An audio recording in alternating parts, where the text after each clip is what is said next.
Happy Tuesday. Welcome to the Steel City Huddle podcast. I'm LeeAnn Lohman, joined as always by Zac Franciscus. And we are looking forward to all of the new things we're coming up with for the show. And we're excited to have you guys join us. How are you doing, Zac? I'm doing better than I thought I would. I woke up this morning to my air conditioning being out and it was 81. I am happy to say it's around 70, low 70s in the house right now, and me and the cats are happby. So I'm doing well. Good considering we live in Florida, but I'm in Texas right now helping my mom out. I had foot surgery. I mentioned this before last week, about a little over a week ago. And so I'm down here hobbling around and trying to help my mom out. And it's miserable hot in Texas, just like it is in Florida this time of the year. Well, I think we have to start out today by immediately with good news, right? And well wishes and all of those things. Cam Hayward's birthday is today. He's 36 years old. Put out a phenomenal performance as a 35-year-old last year, which is unbelievable. At 35, I don't know that I could do what he was doing. So incredible. We're very excited to see what he's able to do at 36 this year. I have no doubt that he'll continue to excel. It's also Jack Sawyer's birthday today. He's 23. So one of our young rookies also shares a birthday with Cam Hayward. I think it'll be fun, once they've both been on the team, to see maybe some sort of joint celebration between one of the oldest guys on the team, or he is the oldest guy on the team, and one of the youngest guys on the team. We also want to wish, it messed up my slide. We want to miss Mason McCormick. Congratulations. He and his fiance or girlfriend turned fiance Addison got engaged. I apologize. I didn't realize my text got moved around, but exciting for them. So that's exciting news. That really is. And all these little fun things that you're hearing, it's part of a fun new segment that we'll start out everything with. And you get to see this fun video each week.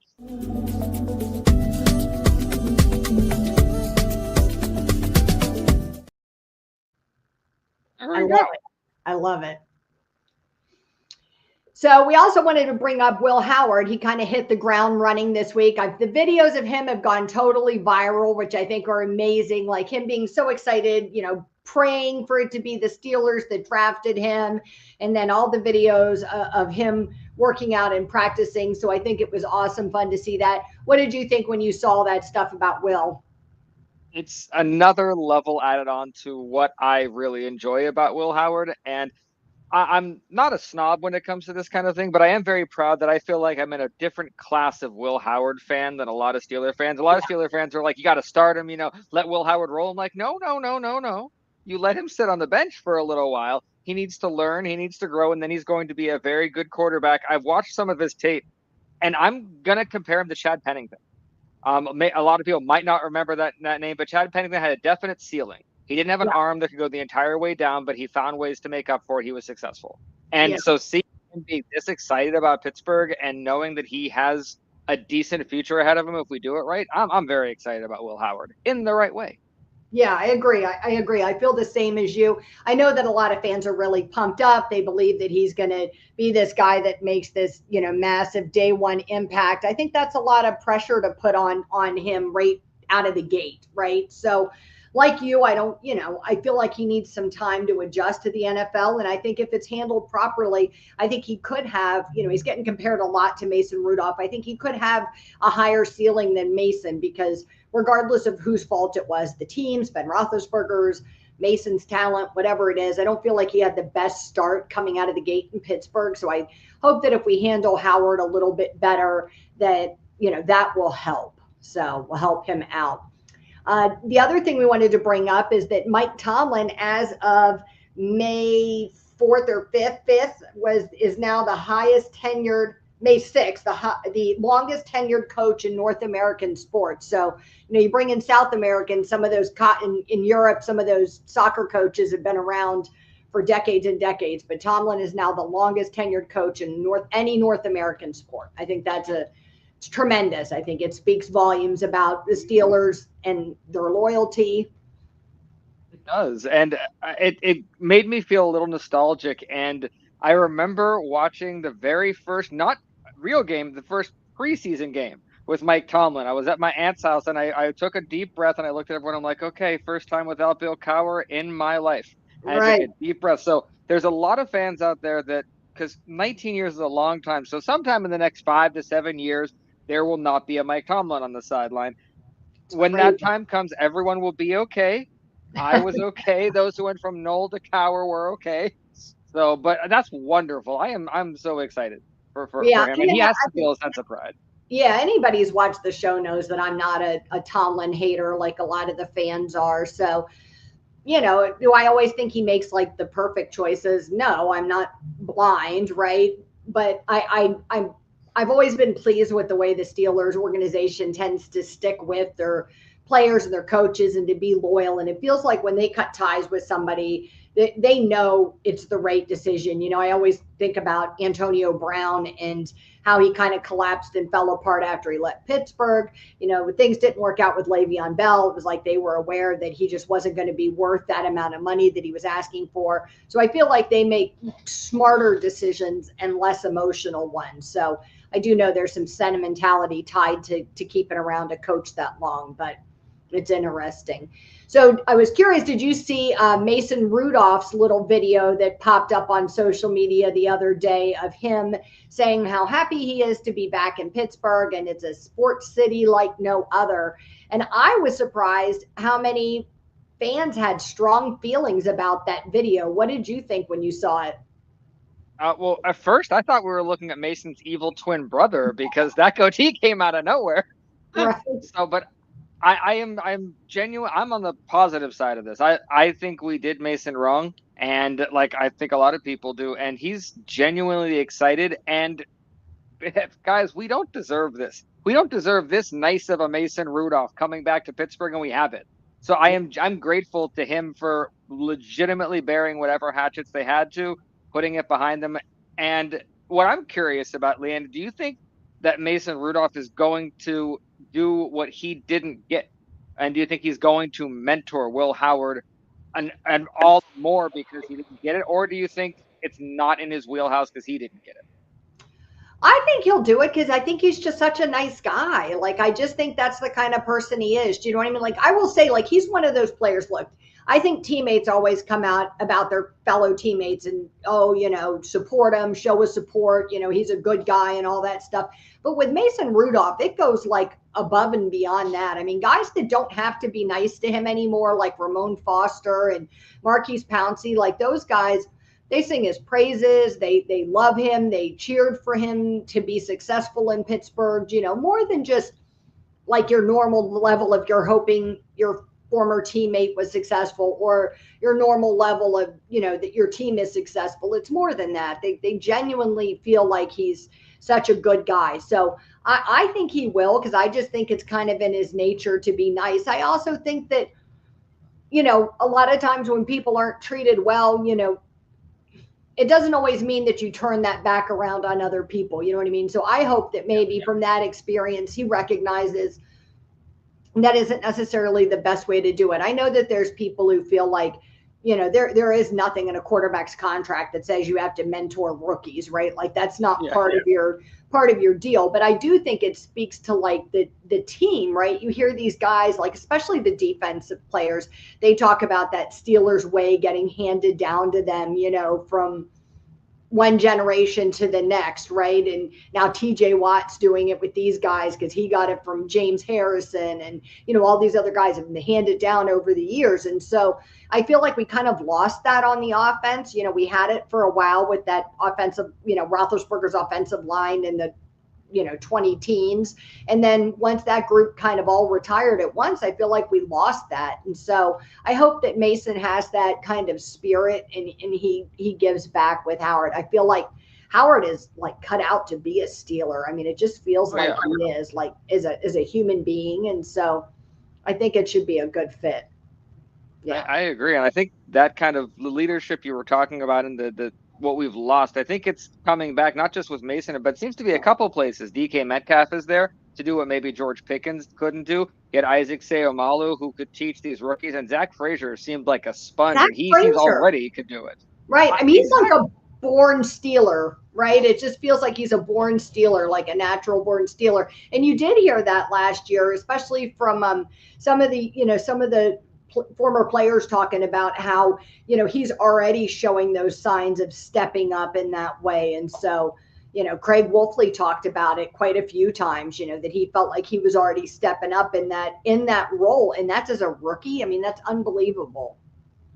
I, absolutely. You I'm weren't just even the planning fact on that playing, right? He wasn't even going to play. He was going to be a backup. yeah, and to have it there on so many levels, and I'm excited about that because you're all right that we have lost that, and you've seen that in a lackluster offense. Because a lackluster, the energy from Kenny Pickett lasted about 2 drives, and then everything went back to what it was. But I think this is real. So if nothing else, we're gonna be plucky. Yeah. The closest, I'll be honest, the closest I felt like we had to that like old Steeler way on our offense was under Russell Wilson. Like I felt like he brought like a really positive attitude, a good vibe. I know people aren't happy with how the season ended. I'm not saying he was like the perfect quarterback, but I do think he was the first player I'd seen in a while who really kind of rallied the troops and, you know, cheered everybody on and got people motivated. I thought he did that really well. So it was definitely something I felt like he brought to the table, you know, for the team. No, that's true. I just don't think he handled it well when the losing started. He didn't know how to turn off the rah rah, and that when that's happening, and so that's where it went down. But Yeah. I guess if that horrific losing streak wouldn't have happened, everyone's narrative about Russell Wilson would have been different. Not saying I wanted him back, but No, I I agree am with saying you. Yeah, I agree with you. And I've said this on the show before that I think of all the groups or places or people you're going to blame for what happened at the end of the season. I mean, Russell Wilson is just about at the end of the list for me. Do you know what I mean? It's not to say that he was playing perfect games, but there was a lot of other stuff that was far worse than, you know, what Russell Wilson was doing. So, Oh, that's true. You want to know what attrition is and what it does to a football team? You watch the Steelers from last year because every level just yeah. throughout the season, different things happen and we just fell apart. Yeah, Attrition. it's So just you a and total look, yeah, collapse. exactly. Look up the word attrition if you don't know it, and then watch the thing and put it together. It's wonderful. Right. Look up nutrition in the dictionary, and there's the 2024 Steelers. Right. Well, the rookie numbers came out, and so we got Derek Harmon is going to be 99. I feel like there's no surprise there. We kind of knew that was coming. Yep. Caleb Johnson will be 20. Jack Sawyer, 33. Yaya Black, 78. Will Howard, 18. Carson Bruner, 44. And Dante Kent, 34. Any of those surprise you? Got any strong feelings about any of them? 99 feels Pos- like, oh, this is so perfect. Oh, every single time I created a big, mean defensive lineman in Madden, I'm like 99. You are 99, 9 because right, I think of Levon Kirkland when I think of a 99 player. right. That's just who I think of. But I like Caleb Johnson is sneaky because his number to me means that I don't think we're going to see Cam Sutton back because you don't give a number away. So I'm happy about that. So I don't mind that at all. Yeah, that's Cam a Sutton good did point. I mean, that nothing. is kind of, is that like a sneaky tell that they aren't planning to bring him back? I mean, I certainly hope they weren't planning to bring him back anyways. I felt like he was terrible last year. I felt like he was a big part of why the defense struggled so much those last 5 games. I mean, he came back from that suspension and the defense collapsed. And I'm not saying it was all his fault, but you felt like, you know, players like Minka were taking a lot of heat for things that were going wrong, but you were watching him run over to cover for Cam Sutton or to pick up the slack for him. And so I certainly hope that we're not in a position where it's like, oh, we just need a warm body. And so we once again dust him off No. and bring him back out because I felt If we like we don't used do to. that, it'll be another step and sign towards the right direction, towards the Right, standard we're trying to get back to, because we've done a lot of right things so right. far. Main quarterback, aside, but there's been a lot of defensive. I wish I could remember exactly who, but they've been talking about how interesting it was that Black took 78.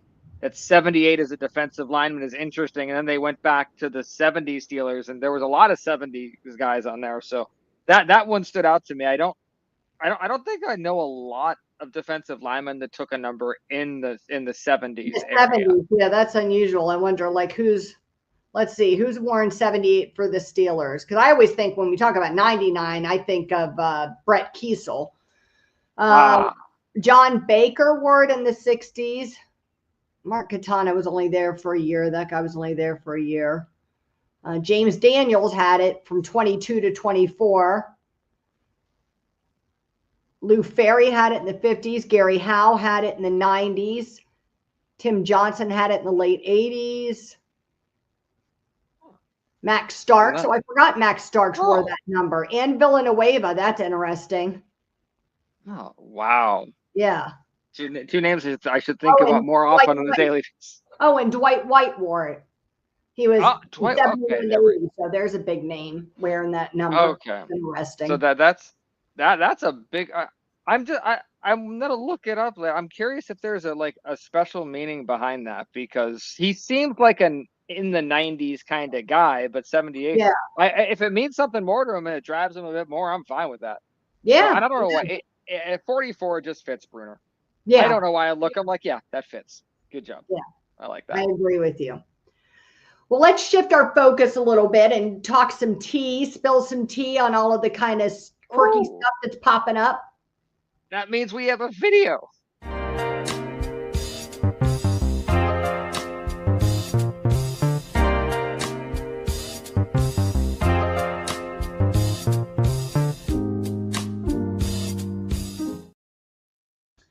So we have all kinds of tea. I can't believe, for it being the off season, OTAs haven't even really started everywhere, and there's all kinds of nonsense going on in the NFL. So Devin Bush was charged with harassment and misdemeanor simple assault over the weekend after allegedly chasing a woman through his house in suburban Pittsburgh and smashing her cell phone. So Bush has kind of had a full-on collapse ever since he left Pittsburgh. And was most recently with the Browns. So maybe this is just part of whatever's in the water at Cleveland, that you're getting arrested, getting in trouble. I don't know. It must be. Yeah. So whenever Devin Bush comes up, I have to ask, do you think Devin Bush was a bust? Yes. You do. I do not have to think very hard about it. And it's not his fault. It's a Najee situation. We never should have traded up for him like we did. The second we did that, the expectations went through the roof. And if he was anything less than stellar, and the injury, and he couldn't stop overrunning, and there were just, so we set him up for failure. I agree. I don't think we should have necessarily moved up for him. I always think, though, this is what I always go back to with Devin Bush, is that he was so good that rookie season, right? And so then he got hurt. And so are you really a bust if it's because you got hurt and not because you just weren't any good, right?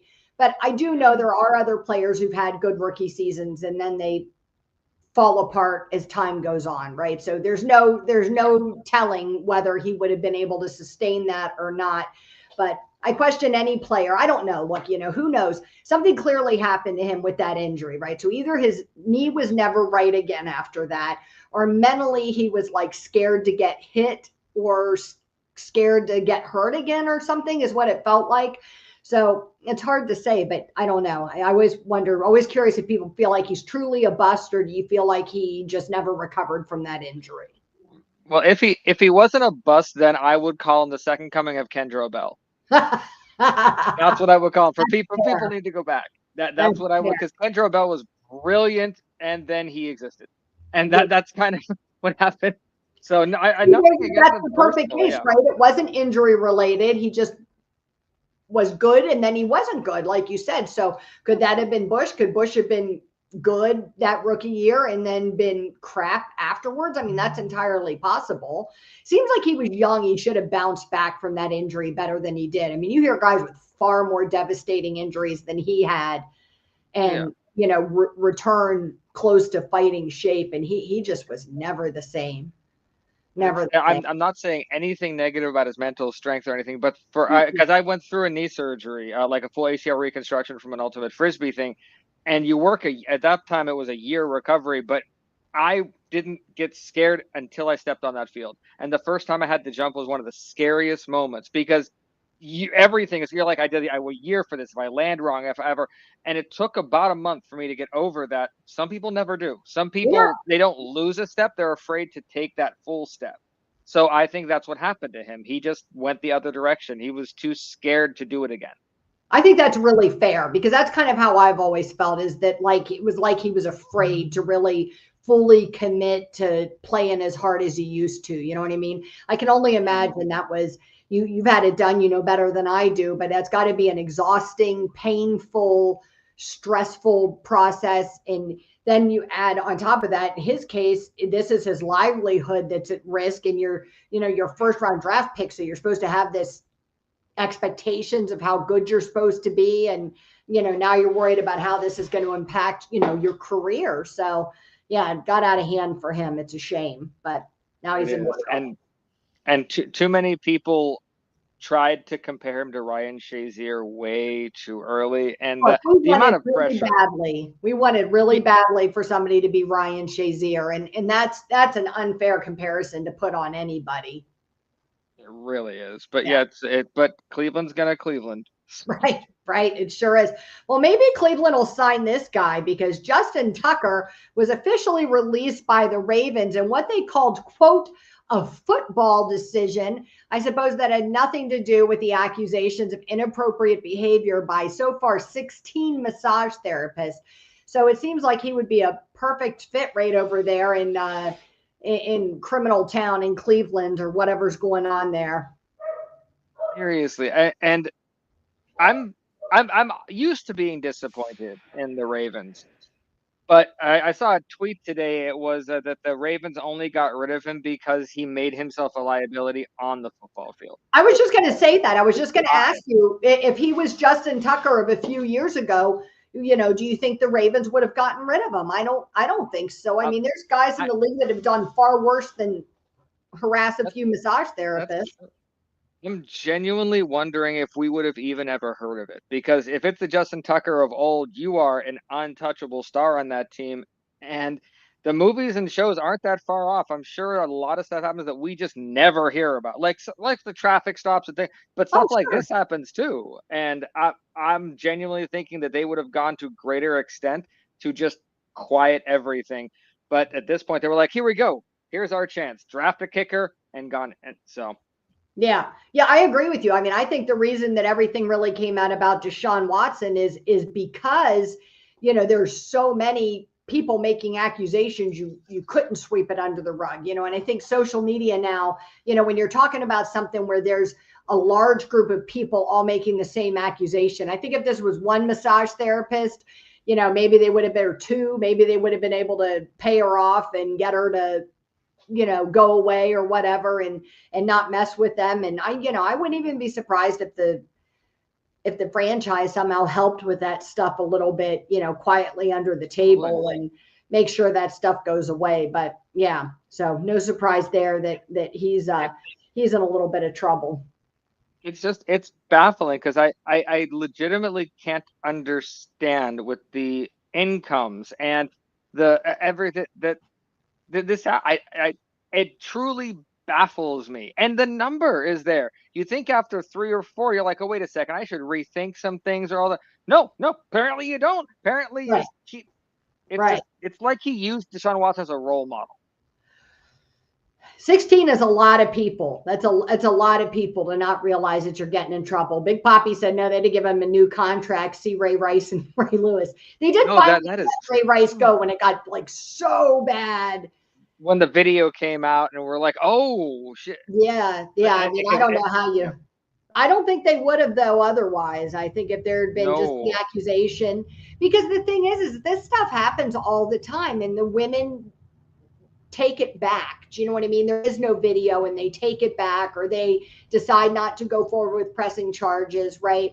And then it's frustrating because there isn't a crime committed. You know what I mean? They're being convicted of anything. And so, you know, you can't look, I firmly believe the NFL can't let people go based on hearsay because people also make stuff up, right, and take advantage of these guys' fame. And so I do think that that's an element, and so it's a balancing act. But I mean, you're starting to look at like 16 people. I mean, that's not maybe, you know, somebody no, is it's not. trying to pull one over on Justin Tucker. And it speaks volumes about that man's character. No questions have to be asked Yeah. about what. I mean, don't get me wrong. You look at him and you're like, yeah, you look like a douche. But then this happens, like, matches up. That's why you look okay, because you are. Right, Okay, right, that makes exactly, sense. So exactly. honestly, good riddance. The same way I felt when the Ray Rice thing came out, because I was upset that it lasted as long as it didn't, went on as long as it did. Mhm. Genuinely good riddance. The Yeah, only downside is I think the Ravens are sighing with relief instead of feeling like they did something wrong here. yeah. So I just, I was really pleased that their kicking game sucked so badly last year. It definitely helped us out. So I hope this new guy takes a while to find his footing, so to speak, in the league. and a clear path now. If anybody has to ask who is the best kicker in the NFL, it's Chris Boswell. There is now It's Chris no tie. Boswell. There's no 1A, 1B. Chris Mm-mm. Boswell is the best kicker in the NFL. There we go. It's A been hundred, decided. 100%. It was the best last year, and I think he will be in 2025 again. Well, I thought Absolutely. this was kind of interesting as rookie numbers are coming out. Shador Sanders got number 12 instead of number 2. Oh, I forget his name, but the Browns also have a 1 year contract out for a journeyman wide receiver. It's been in the league since like 2015 or something, and they gave him number 2. So it is possible that that wide receiver doesn't make the team, and then Sanders could get the number back. It's also not clear whether he wanted that number or if he wanted 12 and wanted to emulate Brady.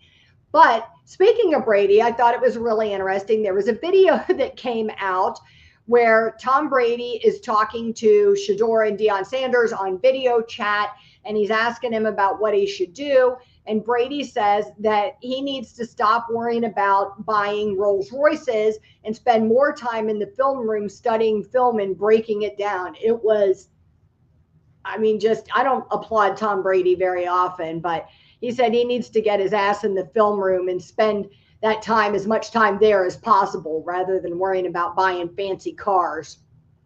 Yeah, I agree with you. Not a fan of Tom Brady, not whatsoever. If he fell into a deep hole, I would hope I wasn't the first to pass because I would have to take a second. But you want to find out how to be the best at something? Tom Brady gave up his family to be good at football. Right. That's legitimately what. So when Tom Brady tells you how to do, that's what his answer is going to be. It's no, give it up. Don't do that. Yeah. Side things. Don't do that. Give it up. He waited until Tampa to get drunk at one of the Yeah. parades. Yeah. He doesn't It's, even yeah, eat, like, he hadn't eaten carbs in like 20 years.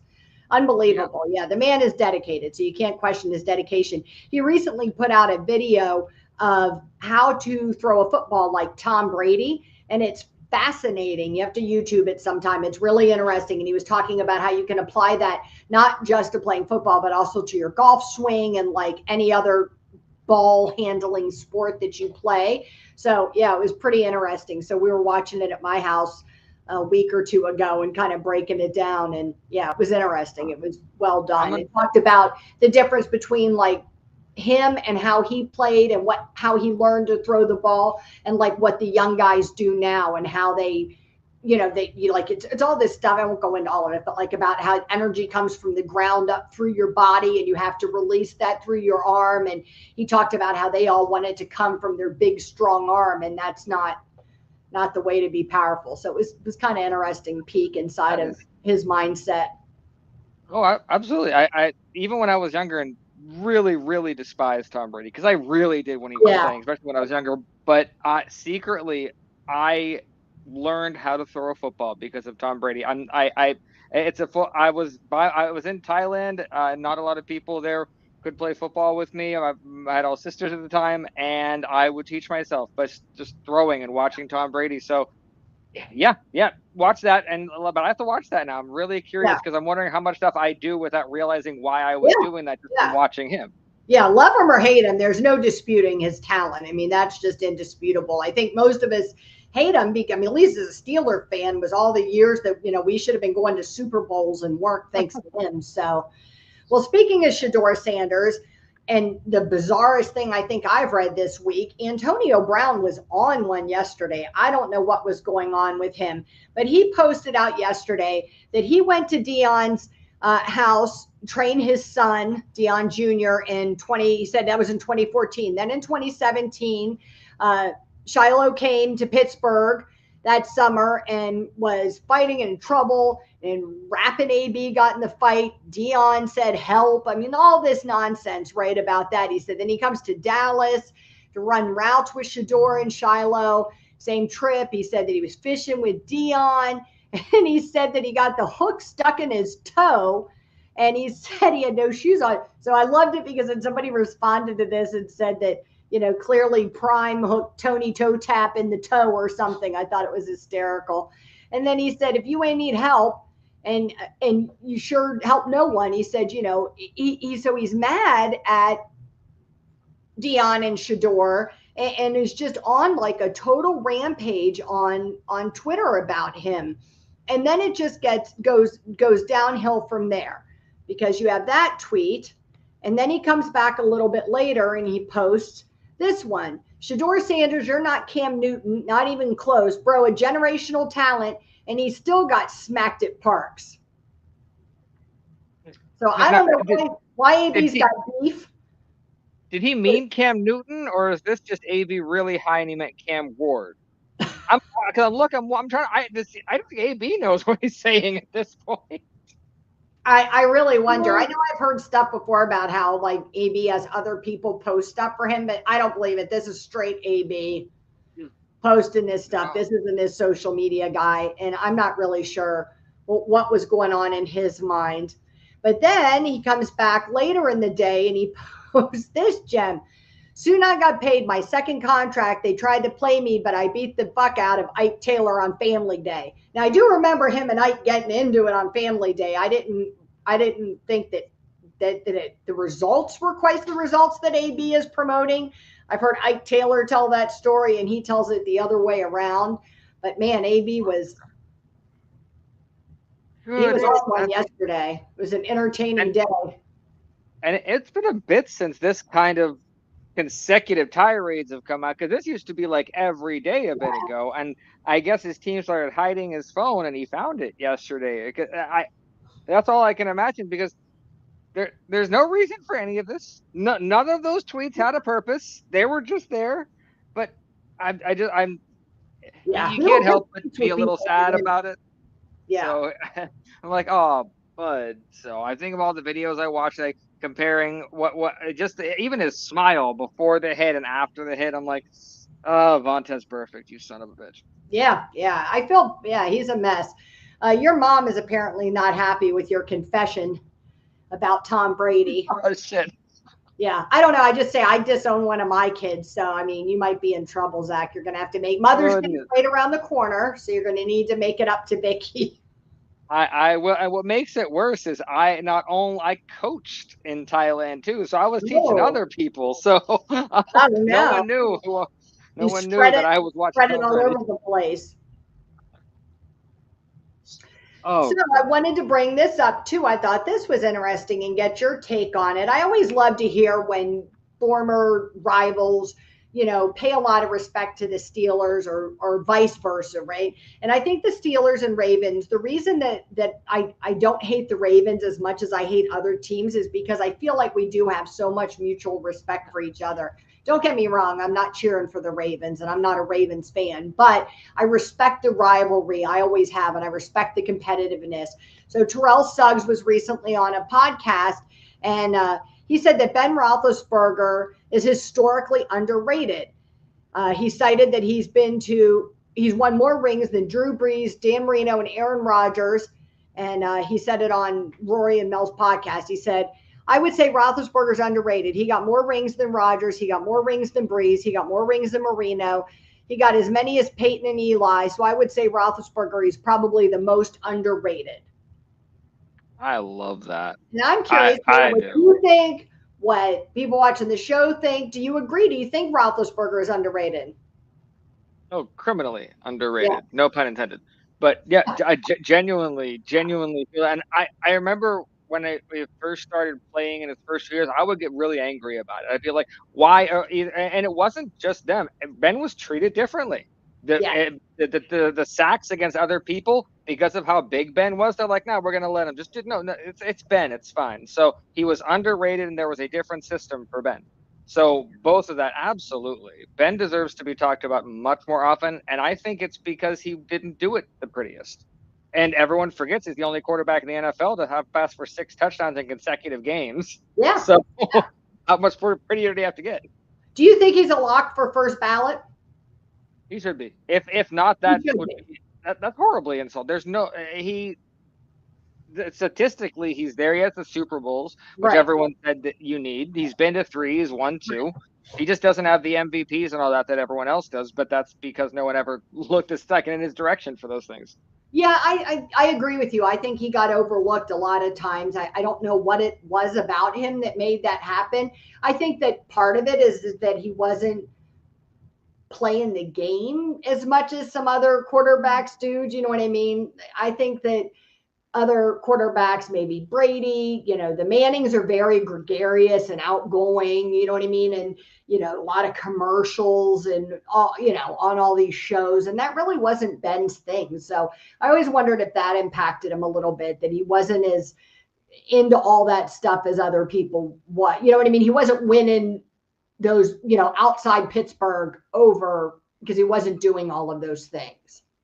That's true, and that's a great point. And you can actually go back and bend like timeline and see when that changed because it was the motorcycle accident, and Mm-hmm. he said he felt invincible. The Big Ben thing, he was Big Ben.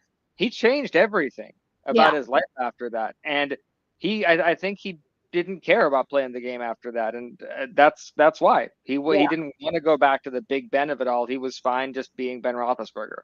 Yeah, when So when Ben's history and stuff comes up, I always tell people that all we can ask from somebody is for them to make a change and be a better person, right? So it doesn't negate something you've done wrong. It doesn't mean that you don't take responsibility for that or you don't get punished for that or whatever. But you ask for people to grow and improve as a human being. And I felt like Ben did some dumb stuff, possibly criminal stuff. I don't know, what happened. We weren't there, but I felt like he learned a lesson from that and turned around and showed it in like a massive way. Like after all of that stuff quieted down, after the motorcycle accident, all of that quieted down.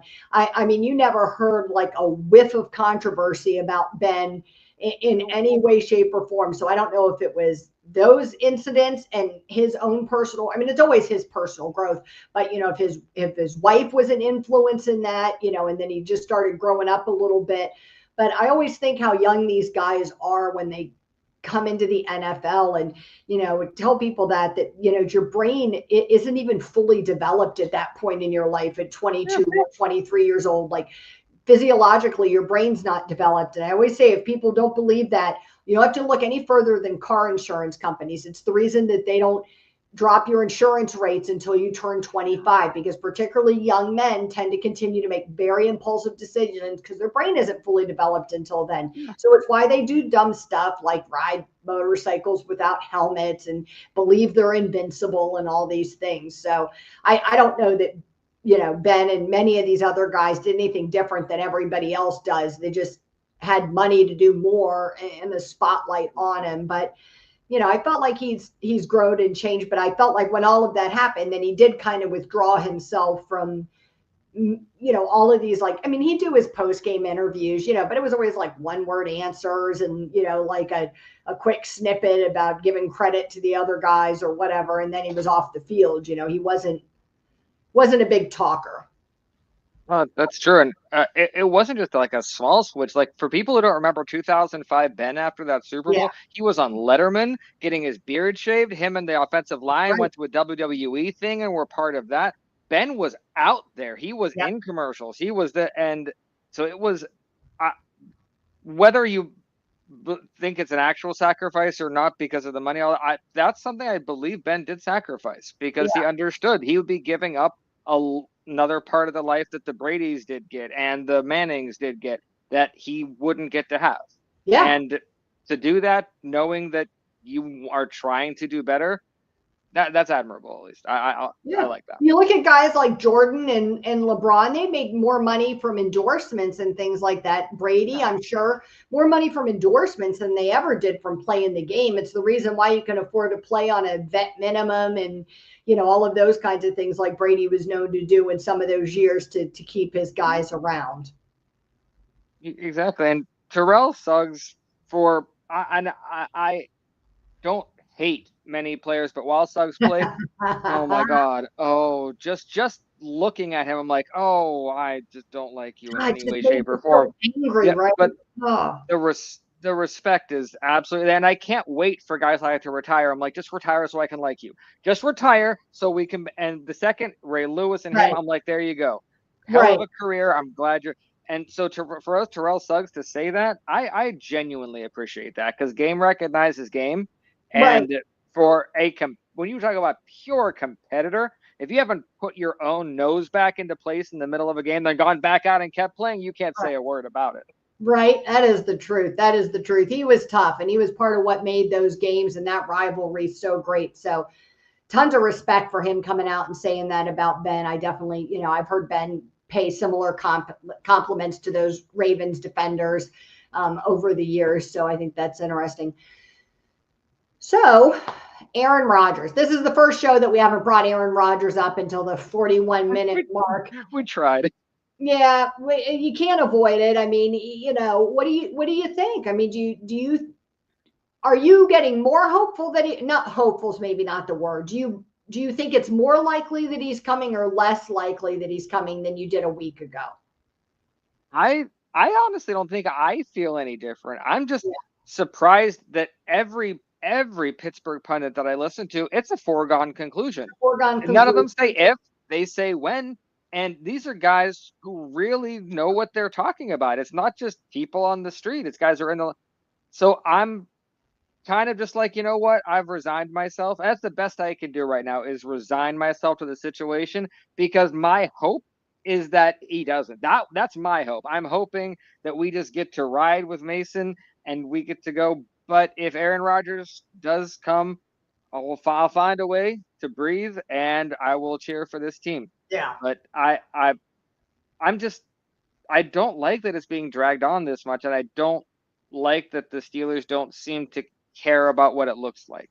I mean, I know that it might not matter in the big, but it matters to me. It matters to Yeah. other fans that I'm like, we're embarrassed right now. Like, if you should have had it done, and if you're not going to have it done, then go your separate ways. I don't want to hear about him going to the Kentucky Derby and is that a ring that we saw on his finger? I'm like, I don't care. Is he coming to Pittsburgh or not? Do we Right. have Well, a you got that quarterback? going on. Well, Mason's talking about how happy he is to be back in Pittsburgh. So it makes you feel like Rodgers isn't taking this very seriously, or it makes me feel like he's at least not a Pittsburgh guy. Like, look, love or hate Russell Wilson. I mean, he was here in like 40 minutes and was immediately like, where can I volunteer my time and how can I get to Yeah. know the city and going to Pirates games and Penguins games and meeting his teammates and throwing with guys. And so it's hard for me to believe that Rodgers is taking this very seriously. And that concerns me more than anything, right? Like if they all came out and said, like if this is just going to happen and he just needs to handle some stuff and he's going to show up, then why not just announce it already, right? If it's actually going to happen, then why not just announce it and just let's, then we can all shut up and stop worrying about it. We can start talking about what it'll look like and all of those things, and rather talking about, if it is. And I agree with your mom. I think it leaves a bad taste in your mouth. I think it does for most people. And then there's this like rational part of my brain that says, like, I understand why the Steelers aren't saying anything, right? Because they would shoot themselves in the foot. So if they came out and said, Rodgers is definitely coming and we're just waiting for whatever, and then he changed his mind, right? Then everybody would talk about how incompetent Art Rooney is and what a terrible owner he is and how the team can't do anything right. But if they came out and said, he's not coming or we don't think he's coming and then he does, then it's the same thing. So I just feel like there's like no good situation, almost like they have to keep their mouths shut, because if you don't, you shoot yourself in the foot. But and I think Rooney's got to be sensitive to it, right? He said, oh, we're going to ride with Kenny Pickett, and then in like 72 hours he was gone, and then we went Fields or Wilson, and then we didn't even seem to make in any like any effort to get either one of them, you know. So I don't know. I don't know. I understand why they're not saying anything, but I do feel like it's a bad look to just keep dragging it on. And it makes me, more than anything, it makes me feel like Rodgers doesn't want to be here. He's not taking it seriously. And then I think, why do we want this guy? Because if you're not taking it seriously now and you're not pumped up about it and you're not excited to ride, then, you know, it was like Cam Hayward said, you know what I mean? I don't need to sell it. You know, this is the Pittsburgh Steelers, you know what I mean? Come or don't. And so, yeah, I'm struggling a little bit with it. I thought for sure it would be over with by the draft. Yeah, I did too. And the silver linings of the Rodgers situation, the first is when it happens, it'll be done. We Yeah. won't have to talk about if or all that. The other thing is he's a very short-term guy. Like Yeah. if he's here, it'll be a year. And I would be shocked if Aaron Rodgers played every single game. If he comes, he's not playing every game. There's a very good chance he's old and falls over. And then Mason comes in because it happened before. I don't know where this image of the Aaron Rodgers of old, who, by the way, if you're going by Super Bowls, he still has a lot less than other people, so he's still not this on Mount Rushmore guy. I'm really sorry. I know, but so the silver lining, you're probably going to see Mason at some point in the season, regardless of whether Rodgers comes. You're going to see them. Yeah, Big Papi when he's done with it, let's just ride with Will and Mason. And I feel like that. Like I'd almost respect it more if the Steelers just came out and said, you know, you're not going to jerk us around and make us look like a fool. So, you know, fuck you. Yeah. And we're just going to go with what we've got and we don't need you. I would like that better. Do you know what I mean? Like just be done with it already. Exactly. Honestly, maybe they have and they just don't feel like they can say it or whatever. I don't know, but I wish they would tell us something. Exactly, because I think, and no offense to any other team, but we're the Pittsburgh Steelers. Right. Like there's when you say the word standard, you're literally talking about us. Right. So we set the standard. This is going against all of that, and it's genuinely frustrating and the word embarrassing again. And I just want it to be done. Like they've beaten me into this. I want it to be done. So I'm tired of fighting about that. I just want it to happen. Yeah. So and I this offense has, as an offensive player, how do you can't dual prepare. That's impossible. No one has that amount of time. So do you just like pick and choose? Well, I hope it's Mason, so I'll only do that. Well, we saw that disaster last year. So how is Arthur Smith getting the offense ready? You know what I mean? How is he starting to figure out the playbook and plan all of that stuff when he doesn't even know who his quarterback is going to be necessarily, right? Because we saw that happen last year. They planned everything for Russell Wilson, and then he gets hurt before OTAs before training camp even starts.